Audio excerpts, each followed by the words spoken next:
30 ሰከንድ ያኔ ከቤተሰብ የኖርኩ ያለው የሆነ ጫና ነበረብኝ። ገባክ? የሆነ ማዳለት ነገር ከአንተ አሁን እህትልቻው ሁለት እህቶች ቢኖር አታዳላ፣ ሁለታቸው ነው የምትወዳቸው አይደለ? ለኔ ግን እንደዛ ነበር። አይዞሽ ይጠሉኝ ነበር።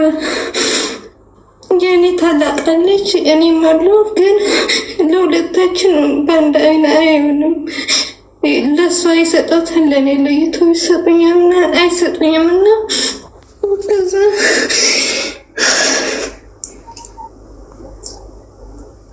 አይዞሽ ተረጋጊሽ።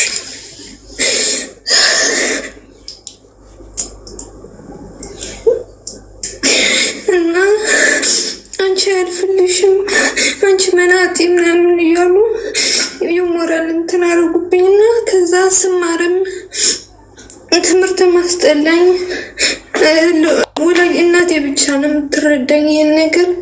እሱ ሲመቱኝ ሲሰድቡ ምናምን ተው ልጅ እሷን እኮ ልጄ ናት ምናምን ሲሏት አንቺ ነሽ እያቀበጥሻት ምናምን ብሎ ለእናቴ ሲሰዱብኝ ደግሞ አዝናለሁ። እና ከዛ አንድ ቀን ፌደራል መዘገብ ሂጄ ከዛ ትልቋ እህቴ ያለች እሷን ሂጄ እኔ በቃ መሮኛል፣ እናቴም በእኔ ምክንያት እየተናደደች ልታምብኝ አልፈልግም እና ወይ ፌደራል ይሄዳሉ ወይ ደግሞ ሳውዲ ላኪኝ አልኳት። እና እሷ ደግሞ አትሄጂም፣ ፌደራል ከምትሄጂ ሳውዲ ልላክሽ አለች። ከዛ እኔ በምን ምክንያት በምን ልሄድ ማለት በህጋዊ ነው ወይስ ህገወጥ አልኳት። ከዛ አይ በህገ ወጥ ይሻል በህግ ከሆነ ሊዘገይ ይችላልና አንቺ ደግሞ የሆነ ውሳኔ እንዳትወስኝ እፈራለሁ እና እግዚአብሔር ይረዳሻልና ልላክሽ አለች። እሺ ብዬ እግዚአብሔርም ረድቶኝ በሰላም ገባ እና እዚህ መጥቼም እንደጠበቁት አልሆነልኝ። በእርግጥ 7 ዓመት ምናምን ሆኖኛል እዚህ ከሀገር ከመጣሁ። አልቀናም እያለኝ ከስራ ከሄድኩኝ አረቦችም መስዬ እንደምታያቸው አላውቅም። የሆነ ወይ ደግሞ እዚያ ያስጥለው ያስወጡኛል። የሆነ በቃ ብዙ ፈተና ነበረኝ እና ተስፋ ቆርጬ በቃ እኔ አያልፍልኝ፣ እውነታቸው ነው ለካ አንቺ አያልፍልሽም እያሉ ያጣጥሉኝ ነበረው። እውነታቸው ነው ማለት ነው። የኔም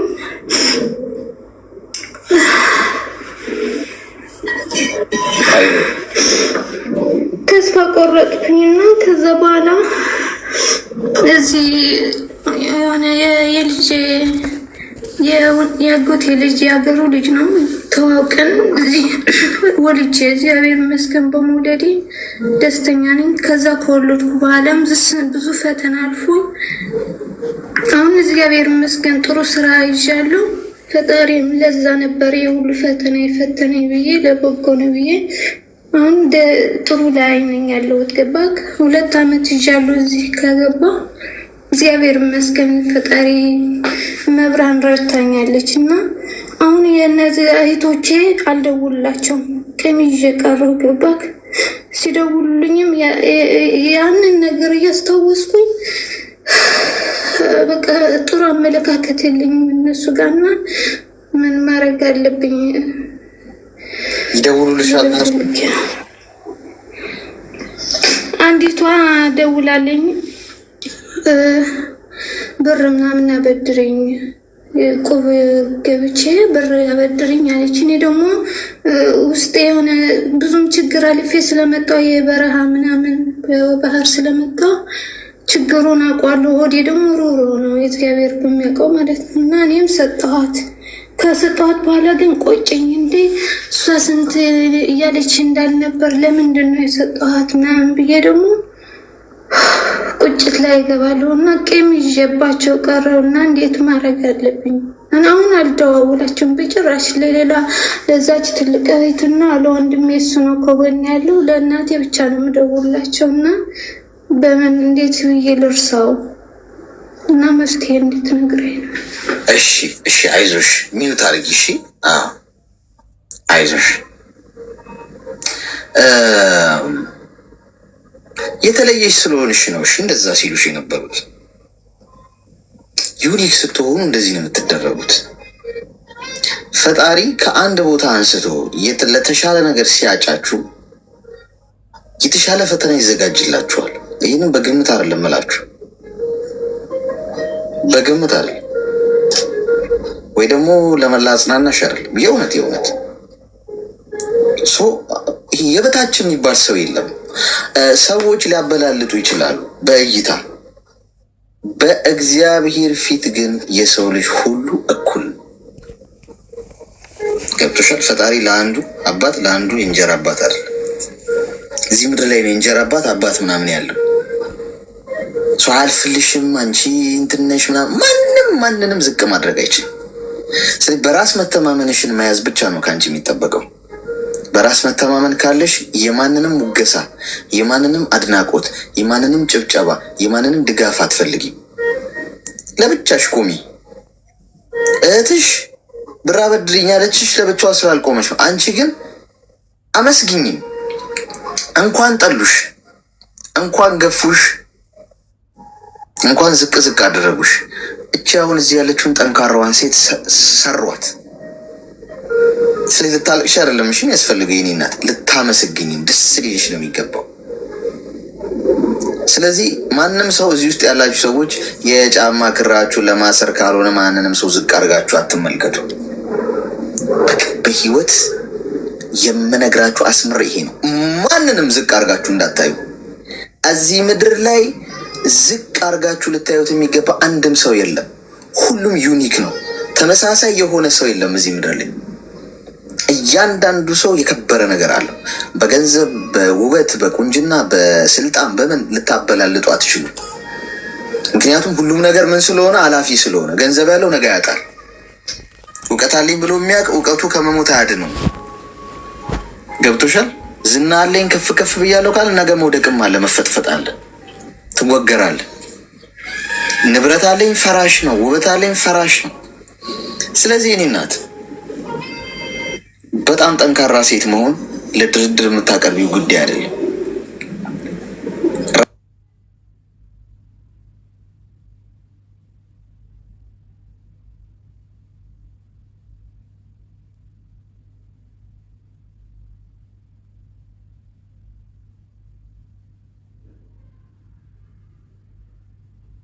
ትልቁን ነገር ፈጣሪ ሰጥቶሽን እኔ በጣም እንቅፋት ይመተኝና ክትው ብል ታሪክ ሆኜ ነው የምቀረው።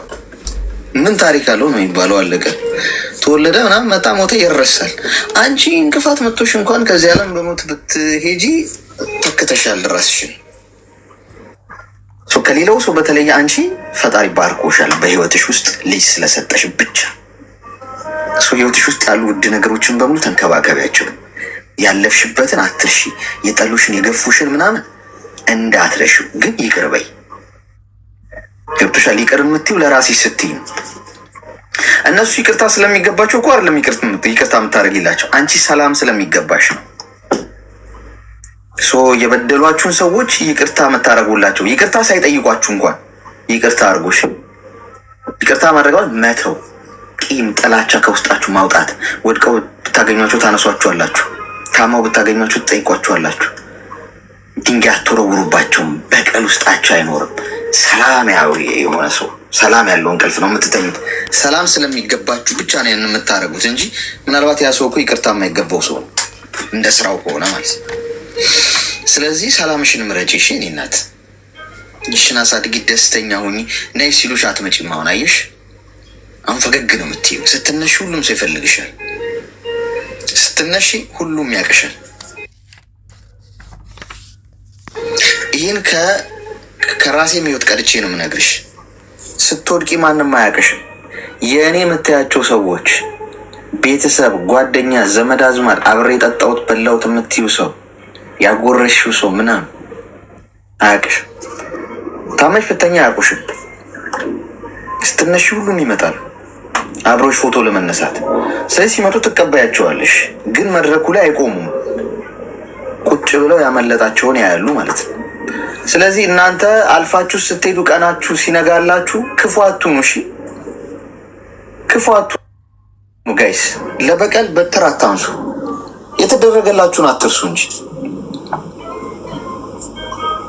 ስለዚህ በህይወትሽ ውስጥ ያሳለፍሽው መከራና ስቃይ አለ። ብቻሽን የመጣሽው እዚህ ድረስ ስደት ሀገር በረሃ ላይ ያንን ሁሉ መከራ አሳልፈሽ ፈጣሪ ያንን ሁሉ አሳልፎልሽ አሁን ጥሩ ስራ አለሽ፣ ልጅ ሰጥቶሻል፣ ህይወትሽ ተባርኳል፣ ሰላም አለሽ፣ ጤነኛ ነሽ፣ ተመስገን ብለሽ እየኖርሽ ነው። እሱ ክፋት አትመልሽ። መሳሪያ አንስተሽ እናንተ እኮ ትናንት እንደዚህ አድርጋችሁኛል ብለሽ አትተውሽ። እግዚአብሔር እኮ ማርያምን አሁን ያለሁበት ፈጣሪ ይህን ሁሉ ፈተና ለማስተማር ለእኔ ሁሉ እንትን ያደረገልኝና እኔ ፈጣሪን ማርያምን ወለድ አምላክ በጣም ነው የሆነ ነገር ብነግራትም ትደርስልኛለች። የሆነ ጭንቅ ውስጥ ብኖርም ልጅም ኪዳነ ምሕረት ቀን የወለድኩትና ማጸንጽበት ነበር። ፈጣሪ ማሪያ ለከም እግዚአብሔር ይመስገን። አሁን ምን መሰለሽ ማድረግ ያለብሽ? እኛ ልቀቂ፣ በቃ አውልቂ። ይሄ የተደረገብሽን ነገር እየበደሉሽ ምናምን ጉዳይ አውልቀሽ ጣይ። እዚያው እንዳለ እንዲድን አድርጊው። አንቺ አሁን ስላልዳንሽ ነው ያለቅሽው። ቅድም አልዳንም ውስጥሽ። አየሽ፣ ባሰብሽው ቁጥር ያምሻል ማለት ነው። ቁስላችሁ ጭንቅላታችሁ ውስጥ እንዲጠፋ አትታገሉ። እሺ፣ እንድትረሱ። አሁን የምነግርሽ አስምሬ፣ ለመርሳት አትታገይ። ለመርሳት በሞከርሽ ቁጥር ቁስሉን ትፍቂዋለሽ። አዲስ ቁስል ነው የምትፈጥሪው። ይደማል፣ ትጋጋጫለሽ። ለመርሳት ሳይሆን መሞከር ያለብሽ ይዳን፣ እዛው እንዳለ። ማን እንደሆንሽ ወቂ፣ ማን እንዳቆመሽ ወቂ። እዚህ ያደረሰሽ ፈጣሪ ብዙ ነገር አድርጎልሻል። እስከ ዛሬ አልፌ የመጣሁባቸው አንቺ ታመሽ አልጋ ላይ ተኝተሽ ልትሞቺ 1 ሳምንት ነው የቀረሽ ተብለሽ በቃ ኦልሬዲ መሞትሽን አረጋግጠሽ፣ ነገር ግን ፈጣሪ በምህረት ከዛ ቢያነሳሽ እንደው ከዛ በኋላ ስለተደረጉብሽ ነገሮች የማሰብ እድል ይኖርሻል። ክፋት ከሌ እንዲያርጉብኛል እድሉ ይልሽ፣ ምክንያቱም ትልቁ ነገር አድርጎልሻል። ትታየዋለሽ። እድል ግን አሰጪም። ድጋሚ እንዲንቁሽ፣ ድጋሚ እንዲገፉሽ ይቅርታ ታደርጊያለሽ፣ አትረሺው። ቴንኪው ሽንስሯይ ድጋሚ አትረሺው። ስለዚህ ወደጃቸው፣ እሺ፣ አትጥያቸው። አቅሙ ካለሽ ወድቀው ካየሻቸው እንሻቸው። በቀል እኮ ማለት ያ ነው። የኔ እናት አንቺ ጠልተውሽ የትም አደርሽም ያሉሽ ሰው ተነስተሽ ቆመሽ እነሱ ወድቀው የሚያነሳቸው አተው ከሆነ እጅሽን ዘርገሽ ብታነሽ እኮ አሸናፊ እኮ አንቺ ነሽ። የሚገርም እኮ የህሊና እርካታን ያለው ማለት በቀል ማለት ያ እኮ ታውቃለህ። ማርያምን ፈጣሪ ድንግል ማርያም እንዴት እንዳመሰግን እንኳን ታውቃለህ።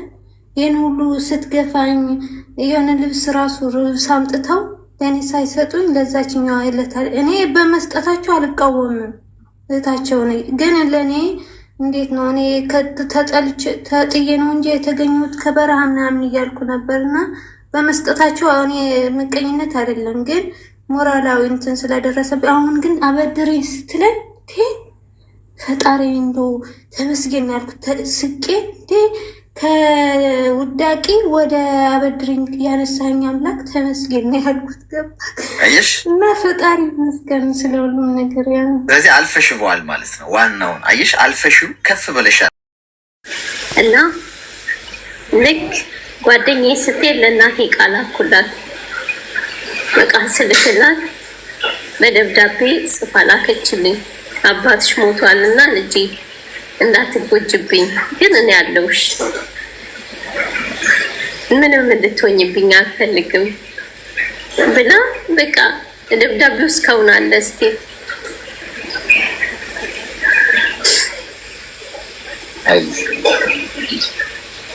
የሚያለቅስ ኢሞጂ አትላኩሽ። አባቴ አመት ሲሆነው እናቴን አወራኋት። እናቴን ሳወራት ልጄ እኔ ያለውሽ እኮ አይዞሽ አለችኝ። እሺ እናቴ ኑሪልኝ፣ ምንም እንዲነካሽም አልፈልግም። እኔ እናንተን ለመርዳት ነው የወጣሁት። ትምህርቴን ጥዬ ብዙ ነገር ሆኜ ታውቂያለሽ እናቴ ብዬ እናቴን አልኳት። እዛ እናቴ እሺ ልጄ ግን እኔ እንዳለሁሽ አትዘንጊ በርችልኝ አለች። እሺ አልኳት።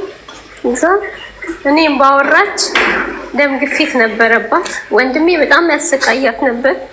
እኔ ስደውል እንኳን ስልክ በስነ ስርዓት አያገናኘኝም እና እናቴም በጣም በቃ በጣም ነው የሚያሰቃያት ከምንም በላይ ከምልክ በላይ። የላከችውን ብር አምጪ ይላታል ምናምን። ስደውል ስልክ አያገናኘኝም። በጣም ይመጣጣል ሁሉ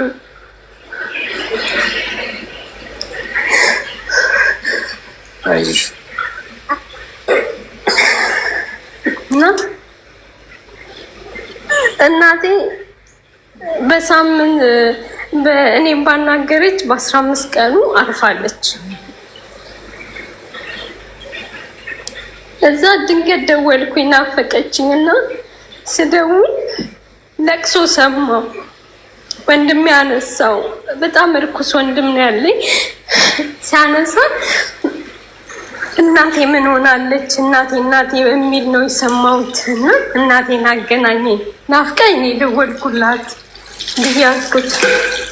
እዛ ዝም አለ። ምንም ነገር ሊያናግረኝ አልቻለም ምናምን ነገር እና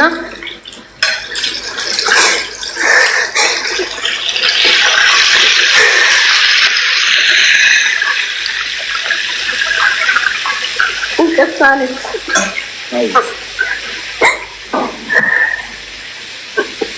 እዛ እኔ የሆነ ሰው ጋር ደወልኩኝ፣ ዘመድ ጋር ነው። ስደውል ናይ እናትሽ ትፈልግሻለች እና ወደ አገር መምጣት አለብሽ ስለ ለምን ልምጣ እናቴ ሰላም አይደለችም ወይ? እኔ እኮ ደውዬ እንደዚህ ሰማውኝ ስለው አይ የሰፈር ለቅሶ ነው እና ነይ ያለኝ። እሺ አልኩና ለሰዎቼ እኔ ሊሄድ ነው እናቴ ነይ ብላኛለች ብዬ አልኳቸው። እግዚአብሔር ይስጣቸው። ጠዋት ነገርኳቸው፣ ለማታ ትኬት ቆረጡልኝ። ምንም አልተዘጋጀውም። ተነስቼ ሲሄድ ቤቱ ጭር ብለዋል። ጥቁራቸውን አውልቀው ነጭ ለባብሰዋል ምናምን ነገር። ከዛ ስገባ ምንም አልተናገሩ፣ ምንም ነገር ዝም ነው ያሉት። ወንድሞቼ እህቶቼ በጣም ነው የሚጠሉኝ። እዛ እናቴ የት ሄዳ ነው ስላቸው ጸበል ሄዳለች አሉ። ጸበል ሄዳለች። እውነታችሁን ነው? ያውን ጠዋት ትሄጃለሽ አሁን አረፍ በይና ሲሉኝ እሺ አልኳቸውና እንቅልፍ አልወስዳለኝ። እንቅልፉ እንዴት ይምጣልኝ?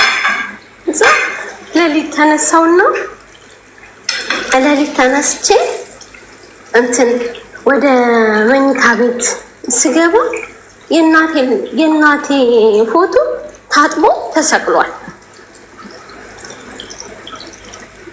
ከአባቴ ጋር ነው። እዛ ደረገጥኩ፣ በዛ ወደኩኝ፣ ታመምኩ፣ ብዙ ነገር ሆንኩ። ከዛ ቀብር ወሰዱኝ። ቀብር ላይ አለቀስኩኝ። ምን አልኩ ግን ሊወጣልኝ ፍጹም አልቻለም። የእናቴ ሞት ፍጹም ትናፍቀኛለች፣ የምትመጣ ትመስለኛለች። አመት ከ5 ወር ታምሜ ዳንኩኝ። ሐኪም ቤት ገብቼ በቃ የሆነ ሁሉ ጠፋብኝ የምሆነው ማለት ነው። ምንም ነገር በቃ ምንም ልድን አልቻልኩም። እህቶቼም ውሻ አረጉኝ። ወንድሜ አምሶ የትም ሂጂ የትም መሄድ ትችያለሽ ከቤት አስወጡኝ። እዛ ምንም አላልኩም። ዘመድም ጠላኝ፣ ተቸገርኩ።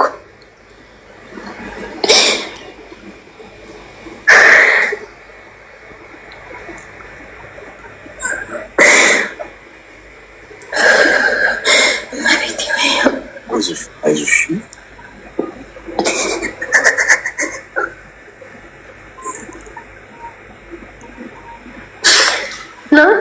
ከዛ ምንም በቃ አልወጣልሽ አለኝ። እናቴ ሞት ምንም ነገር አባቴም እንደዛ አያቶችም የሉም ሞተዋል። እና ውስጤ በጣም ይታመማል። ከምንም በላይ ወንድሞቼ ያልሆነ ስድብ ነው የሚሰድቡኝ። በቃ አንቺ ሂጂ ውጪ፣ ሴተኛ ሆነሽ መኖር ትችያለሽ፣ ሂጂ። እኔ ለብቻዬ ነው ወይ እናቴ የወለደችኝ ወይ የፈጠረችኝ? ለምን እንዲህ ትሉኛላችሁ? እኔ እህታችሁ አይደለም ወይ? ነው ማደጎ ነው እናቴ አምታ ያሳደገችኝ ብዬ እላቸዋለሁ። ግን አንፈልግሽም፣ በቃ መሄድ ትችያለሽ ሲሉኝ ወጣውኝ። ከቤት ስወጣ የሆነ ልጅ አገኘው። የሆነ ልጅ አግኝቼ ከሱ ጋር መኖር ጀመርኩኝ። መኖር ስጀምር በቃ አብሬ ኖርኩኝ። ያው ከወንድ ጋር ስትኖር ብዙ ነገር ሴትነትህን ትጠቀማለህ። ምን ይሉብሃል?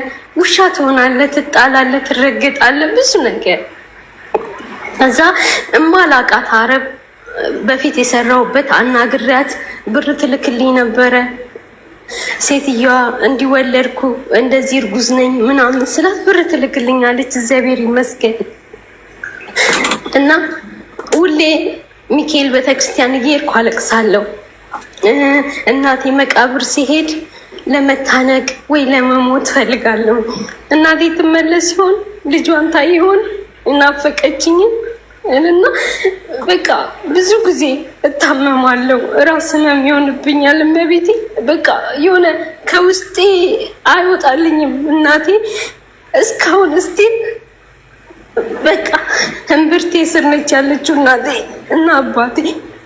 ምንም ባረግ ለእኔ ቢጤም ባበላ ነፍሳችሁን ይማር ብዬ ብል ምንም ነገር ሊሆንልኝ አልቻለም እና ግራ ገባኝ።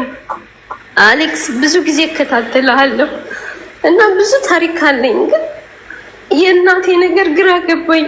ከውስጤ አልጠፋቻለች፣ ከውስጤ ልጠፋልኝ አልቻለችም እናቴ። አባቴ የምገዛ እንደገና አንድ ልጅ አለች። እህቴ በጣም ታሰቃየኛለች። ልጄን አታገናኘኝም። ብር ልካለው፣ ትንሽ ብር አልክም፣ ብዙ ብር ነው የምልክላት። በቃ ብዙ ነገር ያደርጉኛል፣ ይሰድቡኛል። በቃ ምን ብዬ ልበል? እኔ አሁን የታየኝ በቃ እናቴ ወይ እመቤቴ እንዴት ነው ከውስጥ የምታወጭልኝ የእናቴን ነገር የአባቴን ነገር? ልጄን ለእግዚአብሔር ሰጥቼ ለአምላክ ሰጥቼ በቃ አንተ ጠብቅ፣ በደወለችኝ ሰዓት አናግራታለሁ፣ ግን ለአንተ ሰጥቻለሁ ብዬ የልጄን ነገር እንትን አልኩ። እናትና አባቴ ግን ግራ ገባኝ። አለቅስ፣ ታመምኩኝ፣ ውስጤ ታመመ። የሆነ እምቅ ታፍኖ ስገልጠው ይሸት አይደለም፣ እንደዛ ነው ውስጤ የሆነው። ልቤ ቆሰለ፣ አለቅሳለሁ። ለምን ብዙ ማማክራ ጉዳይ ነበረኝ። እናቴን ብዙ የሆንኩት ነገር አለኝ፣ በዘመድ በእህቶቼ ብዙ። እኔ ምንም ፍቅር አላዩ፣ ግን ብዙ ስቃይ ደርሶብኛል። እስቲል እስካሁን በልጄ እህቴ ልጄን አታገናኘኝም። የትምህርት ቤት ስከፍል ግማሹን ለራሷ ታደርግና ሙሉ አትከፍልም ለትምህርት ቤት። ብቻ የቱን ብዬ የቱን ልበል? እና ይሄ ትንሽ ምክር ፈልጌ ነው። ሌላውን ደግሞ ሌላ ጊዜ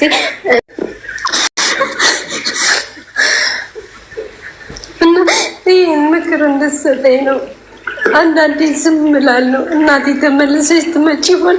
አገኘሽ ይሆን? አዋራሽ ይሆን? የተቸገርኩትን ምን ያልኩትን ለማን ነው አደራ ሰጥተሽኝ የሄድሽው? እላታለሁ።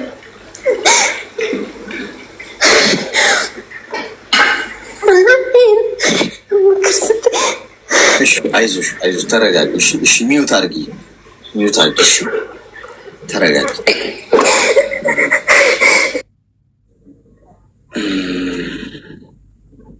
አዝናለሁ። ይሄ የኔ እናት ምን መሰለሽ፣ አሁን ይሄ ሀዘን ሰውን በሞት ስታጭ የምትወጃቸው ሰዎች ሰው ሊያጽናናሽ አይችልም። እውነታው እሱ ነው። ማንም ሰው ሊያጽናናሽ አይችልም። ሊያጽናናሽ የሚችለው አንድ ፈጣሪ ብቻ ነው። እዛ ነው ጽናቱን ይስጥህ መጽናናቱን ይስጥህ ይባላል እኮ አይደለ? ሰው በሀዘን ሲጎዳ ፈጣሪ ጽናቱን ይስጥሽ ብርታቱን እሱ ብቻ ነው ሊሰጥሽ የሚችለው።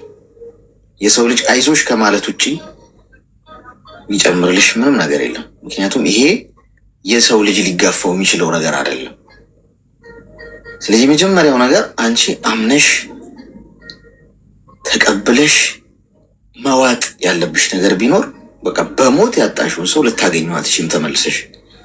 በየቀኑ ባለቀሽ ቁጥር፣ በየቀኑ በተከፋሽ ቁጥር፣ በየቀኑ በወቀሽ ቁጥር ቀጥታ የምትጋጩ ከፈጣሪሽ ጋር ነው። በሞት ሰውን ስታጡት ልታዝኑ ግድ ነው። ሀዘናችሁ ግን በጣም ትንሽ ጊዜ ነው መሆን ያለበት አለ። ሰው ሲያለቅስ ሰው የሚወደውን ሰው በሞት ሲያጣ ማልቀስ ያለበት 3 ጊዜ ነው ይባላል። ከዛ በላይ የምታለቅሽው ለቅሶ ሌላ ትርጉም ይሰጠዋል። ገብቶሻል? ከፈጣሪሽ ጋር አንተ አትችልም፣ እኔ የሚችለው አንተ አታውቅም፣ እኔ የማውቀው። አንቺ እኮ አልፈጠርሻቸውም። እናትና አባትሽን የፈጠራቸው አለ አቃል አለ አይደል? አንቺ አልፈጠርሻቸውም፣ አንቺ አልሰራሻቸውም። ሞትን መረዳት ያለብሽ አሁን ወደፊትም ነገ አጠገብሽ ያለን ሰው በሞት ልታጭት በዚህ ዝግጁ ሆናችሁ መጠበቅ አለባችሁ። ሞትን ልትጋፉት የምትችሉት ጉዳይ አይደለም። ልብ ይሰብራል፣ ግን ቀና ማለት ግድ ነው። ልትቀበሉት ግድ ነው። ተቀብላችሁ ውጣችሁ ወደ ውስጣችሁ መያዝ ግድ ነው። ጠንካራ መሆን አለብሽ። ይህና ነገሮች አይቀሉም። አንቺ ነሽ ጠንካራ መሆን የሚጠበቅብሽ። ስለዚህ አሁንም ሀዘን ውስጥ ከሆንሽ፣ አሁንም በእናትና በአባትሽ ሞት በሀዘን ተጎድተሽ በየቀኑ የምታለቅሽ ከሆነ፣ በየቀኑ ምሬት ውስጥ ከሆነ ያለሽው ሌላ አጠገብሽ ያለን ሰው እንዳታጭ ወቀሳ ላይ ነው የምትገቢው። ስለዚህ አይዞሽ ያልፋል። እሺ አሁን ደግሞ በዙሪያሽ እየደረሰብሽ ነገር ላለው ነገር ደግሞ ገፏችሁ አትውደቁላ። ኢቨን ብትወድቁ ገፍተዋችሁ ብትወድቁ ተነሱ፣ ድጋሚ ይጣሏችሁ፣ እንደገና ተነሱ። ወደ ፈጣሪ ማረው፣ ነፍሱን ይማረው፣ ነፍሷን ይማረው ብለን ቀልል ነው የምናደርገው። ልክ እኛ አጠገብ ያለ ሰው ጋር ግን ሲደርስ የሚሞት አይመስለንም። ማያ ሰው ሞቱን ስለምንረሳው በጣም እንደነግጣለን፣ ልባችን ይሰበራል። ሁላችንም እኔም እንዲያልኳችሁ ነው። አሁን የማውቀው ሰው በጣም የቀረበ ሰው ሞትን ረስተነው ነው የምንኖረው። ሁልጊዜ ረስተነው ስለምንኖር ሞተ ቢባል ሾክ ነው የምናደርገው። በቃ አንጠብቅም። ግን ሁልጊዜ ልትጋፉት የማትችሉት ልትቀበሉት የማትችሉት ነገር ቢኖር ሞት ነው። እሺ የእኔ እናት፣ ስለዚህ ፈጣሪ ብርታቱን ይስጥሽ። ይሄ እኛ ልንጋፋው የምንችለው ነገር አይደለም። ሁለተኛ ሁልጊዜ እንደ ሞት አሜን። አሌክሶ አመሰግናለሁ ወንድሜ። እና ሌላ ጊዜ አወራለሁ። ምግብ እየሰራው ስለሆነ ነው ወንድሜ። በጣም ነው የማመሰግንህ። እግዚአብሔር ይስጥልኝ፣ እመቤቴ ትስጥልኝ፣ ድንግል ትጠብቅህ፣ ጥላ ከለላ ትሁንህ። ትልቅ ደረጃ ደግሞ እሷ እመቤቴ ትስጥህ ከጤና ጋር። አመሰግናለሁ ወንድሜ ስላስገባህ። እሺ መልካም ቀን ይሁንልህ። አሜን አሜን። መልካም ቀን። በጣም ውስጧ ብዙ ተጎድቷል። አሁን ማውራቷ ይቀላታል። ለዛ ነው አውሩ ምላችሁ፣ አታፍኑት። የውስጥ ይውጣሽ። ማልቀስ መጥፎ አይደለም። አሁን ስታለቅስ ዝም ያልኳት ይሄ ነው፣ ቴራፒ ነው ማልቀስ በራሱ ማለት። እንባችሁ ሲወጣና ስታለቅሱት ከውስጥ ትተነፍሳላችሁ፣ ስታፍኑት ነው። እና ሁልጊዜ እንደ ሞት እውነት ሁኑ ስትኖሩ። ባለትዳር የሁለት ልጆች እናት ነኝ። ኢትዮጵያ ነው የምኖረው። በቃ የሆነ ማለት ከጊዜው በኋላ ትንሽ ባለቤቴ ላይ የሆነ አንዳንድ ጥሩ ያልሆነ ነገሮች ማየት ጀመር። ማለቴ በቃ የሆነ ሱስ ውስጥ ምናምን ገባ። ጥሩ ሰው ነበር ብቴ ከምል በላይ በጣም በጓደኝነት 2 ዓመት ወደ 3 ዓመት ምናምን አሳልፈናል። በትዳር 4 ዓመት ከምናምን እና በጣም ረጅም ጊዜ በጣም ጥሩ ሰው ነበር ከምል በላይ። ግን ከሆነ ጊዜ በኋላ በቃ አመት ምናምን የተቀያየረ ባህሪዎች በጣም እየበዙ ቢመጡ እና በቃ እኔም አንዳንድ የሆነ ከጊዜ በኋላ የተፈጠረ ነው ብዬ ያስተካክል ሞከርኩ። እኔም በጣም እንዲቀየር ሞክራለሁ፣ ግን በቃ ምንም አልቻልኩም። እሺ ይላል፣ በቃ ሁለተኛ አልደግምም ይላል፣ ወደዛ ቦታ አልሄድም ይላል። ግን መልሶ ደግሞ እዛው ነው። በቃ ምንድነው የሚያደርገው? ይቅማል፣ ያጨሳል፣ ጠዋት ይወጣል፣ ማታ ነው ቤት የሚመጣው። እንድም ስራም አልሰራም ቤት ነው የምውለው። አንድ የ3 ዓመት ከ8 ወር እና የ8 ወር ልጅ አለኝ። እሺ። እና በቃ ግራ ገባኝ። አንዳንዴ መሄድ እፈልጋለሁ። በቃ ይሄ ብዙ መከራዎች ሲበዛብኝ በቃ ማስበው ለመጥፎ ነገር ነው። በቃ እኔ መኖር ያስጠላኛል። ቤተሰብ ጋር መሄድ የምፈልግና ደግሞ ከባድ ነው። ልጅ ይዞ ምናምን አስብና ደግሞ በቃ እስኪ ይቀየራሉ ብዬ ደግሞ መልሼ ደግሞ እንትን እላለሁ። ምን ማድረግ እንዳለብኝ ግራ ገብቶኛል። አይዞሽ። ስራ የለውም? ስራ ይሰራ ስራ ይሰራ ነበር። ትንሽ የሆነ ስራ ቤት ነበር የሚሰራው። እዚህ የስፖርት ቤት እቃ እነዚህ አሉ በሲሚንቶ ምናምን የሚሰሩ፣ እሱን ይሰራ ነበር። አሁን ደግሞ እሱ ምንም እንትን አላለለትም። በቃ ስራም ብዙ እንትን ያለው ነው፣ አሪፍ አይደለም። በቃ እሱን ስራም ስለሌለ እያለ መውጣት ጀመረ።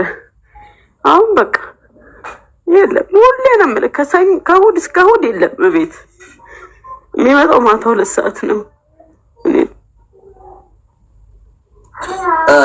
ማለት በምንድን ነው ታዲያ የምትተዳደሩ? ስራ ማይሰራ ከሆነ እንዴት ነው? በምንድን ነው የሚቀመሙ?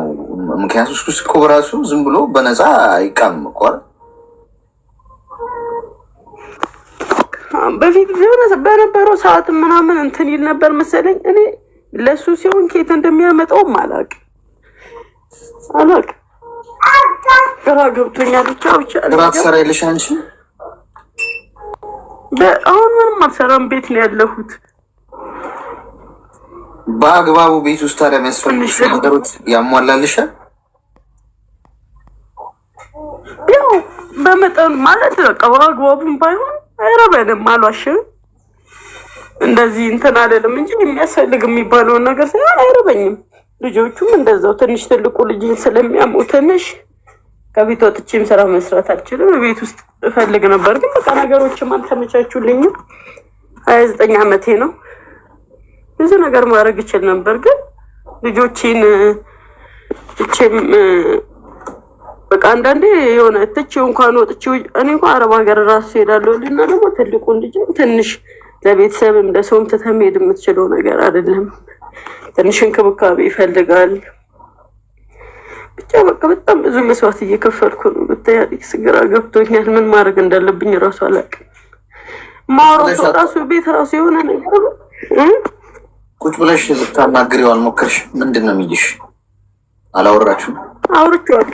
አወራሁት፣ ብዙ ጊዜ አወራን።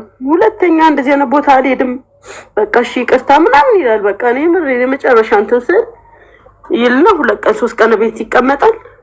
ከዛም በኋላ በማግስቱ የለም፣ ሄዷል። ደግሞ ተመልሶ ደግሞ በምን ምክንያት ነው ሱስ ውስጥ የገባው? በፊት እንደዚህ ያን ነገር የለበትም ምናምን ብለሽኝ ከኔ ጋር ከተዋወቀ ምንም በፊት ከኔ በፊት በነበረው ማለት ከኔ ጋር ሳንተዋወቅ በፊት ማንኛውም የአዲስ አበባ ልጅ ነው። ብዙዎቹ እንደዚህ ያደረጉ እንትን ይል አይደለ ነበር። ከዛም በኋላ ትቶ ነበር። ረጅም ዓመት ነው የምልህ፣ 5 ዓመት 5 እንደውም ትንሽ ወደ 6 ዓመት ከምናምን ሄዶ ማያውቅም። በቃ በፍጹም ነው የምልህ። ከዛም በኋላ ደግሞ አዲስ ጓደኞች እዚህ ተዋወቀ፣ እዛም መሄድ ጀመረ። እንደ አዲስ ደግሞ አሁን ደግሞ እንትን ማድረግ ጀመረ። ቤተሰብ ያውቃልኝ ነው የእሱ ቤተሰቦች። የእኔ ቤተሰቦች ትንሽ አውርተናል። አንዳንድ ላፊ ኦቨር ያውቃሉ የተወሰነ ማለት በቃ እንደዚህ በጣም እንትን እንዳለ ማለት ብዬ። እሱንም ትንሽ ከባድ ነው በሴት ቤተሰብ ስትሆን እሱንም በጣም እንትን ላለማስባልም ብዬ የተወሰነ አውርተዋል። እነሱም አወሩት ነገርኩት ለወንድሜ ምናምን፣ ግን እሺ ብሎ መልሶ ደግሞ አሁንም እዚህ ነው። ሱስ ብቻ ነው አይደል? ሱስ ብቻ፣ ሌላ ችግር የለም፣ ሌላ ነገር የለም፣ ሱስ ብቻ። እሺ አሁን ምንድነው መሰለሽ፣ አሁን አንቺ ልታግዡ ያስፈልጋል። ሴት ልጅ እኮ ረዳት ነች የሚባለው የወንድ ልጅ ድክመት፣ ክፍተት ሲኖር፣ ችግር ውስጥ ሲገባ፣ ሲወድቅ የጀርባ አጥንት ማለት ነው። ገብቶሻል? ዋናውን ስራ የምትሰራው እሷ ነች። ገብቶሻል? ስለዚህ እንደ ሚስት ምንድን ነው የተፈጠረው? ለምንድን ነው ይሄ የሆነ ያለው ትዳሬ ውስጥ? ለምንድን ነው ይሄ ነገር እየተፈጠረ ያለው የሚለውን ነገር በደንብ አድርገሽ ቁጭ ብለሽ ቤተሰብም ጣልቃ ሳታስገቢ ለማስተካከል ሞክሪ። ጸሎት አድርጊ፣ ፈጣሪ ደግሞ እንዲገባበት። ምክንያቱም ይሄ ብቻ ከሆነ ችግሩ ይስተካከላል። አንቺ ስራ ደግሞ ስሪ። ቁጭ ስትይ ስትረስ ውስጥ ትገቢያለሽ። ሰዎች አሁን ልጆችሽን እንዴት እንደምታደርጊ እንትን በይና ስራ መስራት። ሴት ልጅ ዲፔንድ መሆን የለባትም። ትዳር ውስጥም ብትሆን በባል በወንድ ልጅ ጥገኛ መሆን የለባትም። ብትሰራ ገቢ ቢኖራት ልጇን፣ ምክንያቱም ኤኒታይም አሁን ይሄ ሰው ሱሰኛ ነው። ገንዘቡን በምንም ነገር እያጠፋው የሆነ ነገር ቢፈጠር አንቺም ልጆችሽም ጨረቃ ላይ ነው የምትወድቁት። ስለዚህ አንቺ ብልህ ሴት መሆን አለብሽ። ስራ መስራት ጀምሪ። የራስሽ ገቢ ቢኖርሽ ጥሩ ነው። ምችውን ስራ ምንም ይሁን ምን ብቻ ኢንካም ይኑርሽ። ትዳር ውስጥም ብትሆን ሴት ልጅ በራስ መተማመኗን የሚጨምረው የራሷ ገቢ ወጥታ የምትገባበት ሰርታ መግባት አለባት። እንደ ግዴታ ላይሆን ይችላል፣ አባወራው ሊሆን ይችላል። በቃ ብዙ ጊዜ እየሰራ ግን የሆነ ነገር ቢፈጠር ቤተሰቡ አደጋ ላይ ነው የሚወድቀው። ምክንያቱም ይሄ ሰው ራሱ ለአደጋ አጋልጦ ሱስ ውስጥ ነው ያለ። ነገ ታሞ ሊተኛ ይችላል። ሰው ነው። ሰው የለበሰው ስጋ መድከሙ አይቀርም እና ራሱ ነው ዳሜጅ እያደረገ ያለው። ሰው ምናልባት አንቺ እየጨነቀሽ ያለው ማታ ወጥቶ መግባቱ ምናምን ነው። ኤኒታይም የአልጋ ቁራኛ ሊሆን ይችላል። ከናካቴው መንቀሳቀስ የማይችልበት ሌቭል ላይ ሊገባ ይችላል። ገብቶሻል? ሚዩት አድርጊ፣ ድምፅ አለ። ምንድነው ማድረግ ያለብሽ? አንቺ ወገብሽን አስረሽ ተነሽ። ለልጆችሽ መኖር አለብሽ። ነግረሽ አልሰማ ካለ አንቺ ምንድነው የምታደርጊው? ለራስሽ መቆም አለብሽ። ለልጆችሽ ጋሻ መሆን መጀመር አለብሽ። ወጥተሽ ስራ መስራት ጀምሪ። ኮንፊደንስሽን አስተካኪ። በራስሽ ለመስራት ለመንቀሳቀስ ሞክሪ። ይሄ አንዱ ነገር ነው። ምን ለማድረግ ጭንቀቱ ይቀልልሻል። ገብቶሻል? ቁጭ ስትይ አሁን ወደ አይምሮ ሰይጣን ብዙ ነገሮች ይዞብሽ ይመጣል። ራስሽን አጥፊ፣ መጥፎ ነገር ነው የማስበው አልሽ። ተስፋ እንድትቆርጪ ገብቶሻል? ህይወት እንዲያስጠላሽ ነው የሚያደርገው። መንቀሳቀስን ስትጀምሪ አንቺ ራስሽ ኮንፊደንስ እያገኘሽ ትመጫለሽ። ለልጆችሽ መኖር እንዳለብሽ ይገባሻል። ስለዚህ በዚህ መልኩ አስኪጂው ትዳርሽንም በጎን ለማስተካከል ቁጭ ብለሽ የተነጋገርሽ መከረው እምቢ ካለ መከራ ይምከረው። መቼም ቁጭ አድርገሽ አንጉሩ ልቀይሪለት አትችይም። ማሰብ ካቃተው አንቺ ግን ለራስሽ እና ለህይወትሽ፣ ለኑሮሽ፣ ለልጆችሽ መቆም መጀመር አለብሽ። ተግባባ? አሌክስ አይዞሽ።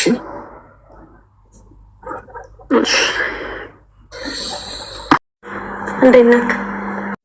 እኔ ፍቅር ይዘኛል። እስኪ ምከረኝ። የሆነ እንደዚህ ደረታም ሳይ ቆንጆ ሳይ እዚህ ቲክቶክ ላይ ልቤ ቅልጥ ይላል። አሌክሶ ይሄ ምንድን ነው? ዝም ብዬ ቆንጆ ሳይ ደረቱ ሰፋ ያለ ሳይ ልቤ ቅልጥ ይላል። ከዛ ነገ ደግሞ ሌላ ሳይ እዛም ላይ ይቀልጣል። ፍቅር ውስጥ የምትገቢው ደረት ነው። በደረት ሰፋ ባለ ደረት ነው ልብሽ የሚመታው።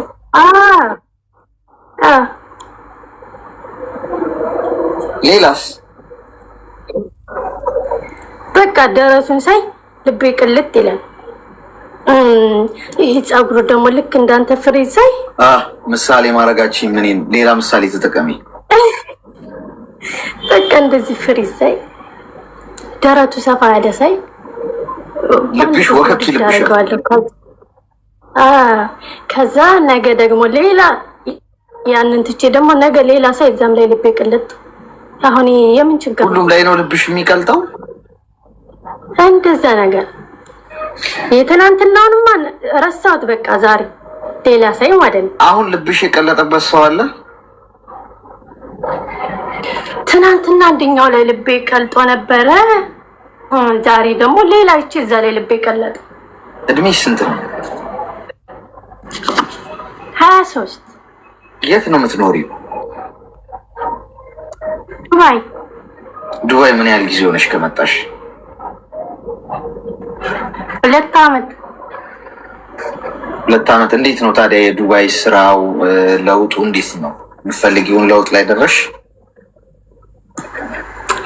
ስራ ሀሪፍ ነው። እየሰራሁ ነው። ለምንድን ነው ዱባይ መጣሽው? እያሳካሁ ነው። ልቤ መቅለጡ ምክንያት እኮ ነው አሌክስ። ይኸውልሽ አሁን ጂኒ ነው አንቺ ያለብሽ። ይሄ የጤና አይደለም። ገብቶሻል? ልክፍት ነው መንፈስ። አሁን አንቺ ሰው ሀገር ነው ያለሽው፣ ዱባይ። ዱባይ የመጣሽው ለዓላማ ነው። ቤተሰብሽን ለመርዳት፣ ራስሽን ለመርዳት፣ ህይወትሽን ለመቀየር። በቃ እዛ ላይ ትኩረት አድርጊ። የምን መጃጃል? አድናቆት እኮ ችግር የለውም። ገብቶሻል? አሁን አየሽ ቆንጆ ምናምን ስታይ ዋው ቆንጆ ነው ወይ ምናምን ብለሽ ልታደንቂ ትችያለሽ። ከውጭ ቀለጠ ልቤ እንደ ሻማ ቀልጦ እንደ ፋኖስ ተርገብግቦ ምናምን የሚባል ነገር አይሰራም። ቆዳሽ ነው የሚገፉልሽ። ለቀልድ ብለሽው ሊሆን ይችላል፣ ግን ሰው የአፉን ፍሬ ይበላል ስለሚል መጽሐፍ ቅዱስ እኔ በዛ አምናለሁ። እና የአፍሽን ፍሬ እንዳትበይ ተጠንቀቂ። ላይ ወደ ስራ 23 ዓመትሽ ነው። ልጅ ነሽ ገና። ያ ለዛ ነው እረዳሻለሁ። እሺ ልጅነትም ስላለ ስራ ስሪ። እሺ እሺ። ቻው